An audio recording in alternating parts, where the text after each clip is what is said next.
After slowly creeping towards Jamaica for several days, Melissa struck the island on Tuesday as a Category 5 hurricane, the strongest to hit the island since records began in 1851.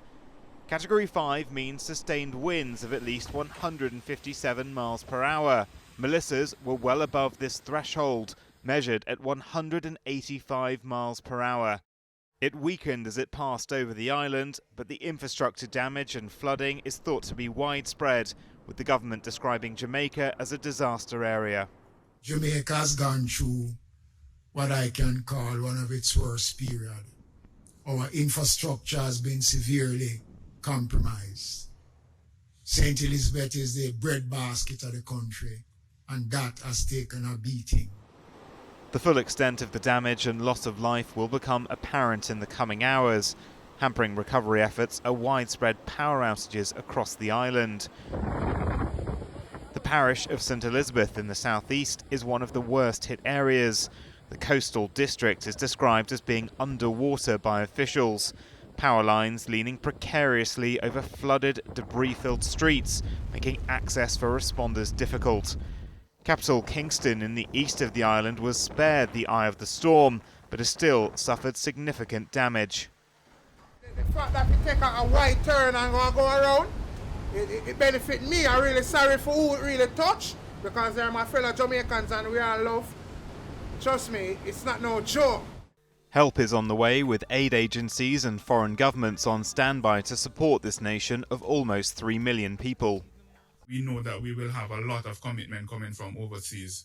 We will have enough hands on board and a very well put together plan to ensure that when supplies are in country, that they are not backing up on the ports. Melissa was downgraded to a Category 3 hurricane as it made landfall in southeast Cuba on Wednesday morning. Still the strongest hurricane to hit this island since 2017, with sustained wind speeds of up to 120 miles per hour. Over 700,000 Cubans were evacuated, with local authorities declaring a state of alert in 6 eastern provinces. You're looking at the sea as it is right now. We've had to move things from the house to higher ground. We're sheltering the animals to prevent them from drowning in case the tide rises and the water comes in. Cuba's president appeared on state TV to warn people of the damage to come. We want to stress again how big this event is and the need for people to understand the risk it poses because of its scale. These winds can destroy any facility that is not properly prepared, so we are once again asking everyone to use the time left before the hurricane arrives to move to safe areas to face this hurricane. This hermit nation had already been experiencing a severe economic crisis, with widespread food shortages and regular power outages, worsened by US sanctions and a lack of foreign currency. Soldiers have been deployed to the regions affected, but recovery from this storm will be made all the more challenging without the kind of outside help Jamaica will receive. Neighbouring Haiti is also experiencing the peripheral effects of Melissa, with heavy rainfall and flooding reported. Authorities ordered the closure of schools and businesses on Wednesday. The UN says it will provide assistance in the coming days. The storm will now lose power as it crosses towards Bermuda and the Bahamas before heading off into the Atlantic. Scientists agree that while climate change is not expected to increase the number of hurricanes that strike each year, warmer ocean temperatures will intensify those that do form. And a warmer atmosphere can hold more moisture, meaning storms can produce heavier rainfall and flooding. Sea level rises are also making coastal communities more vulnerable to storm surges.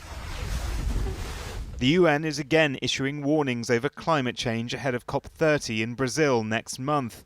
Only 64 countries have submitted new plans to cut carbon, despite being required to do so for the summit. Added together, these national pledges would fail to keep the world from warming by more than 1.5 degrees centigrade, a key threshold to very dangerous levels of climate change. While the UN does say progress in cutting carbon emissions over the next decade is being made, the projected fall is not enough to stop temperatures surging past this global target. For people in the Caribbean, that could mean hurricanes more regularly as strong as Melissa, blighting the lives of residents and putting off visitors critical to their largely tourism-based economies.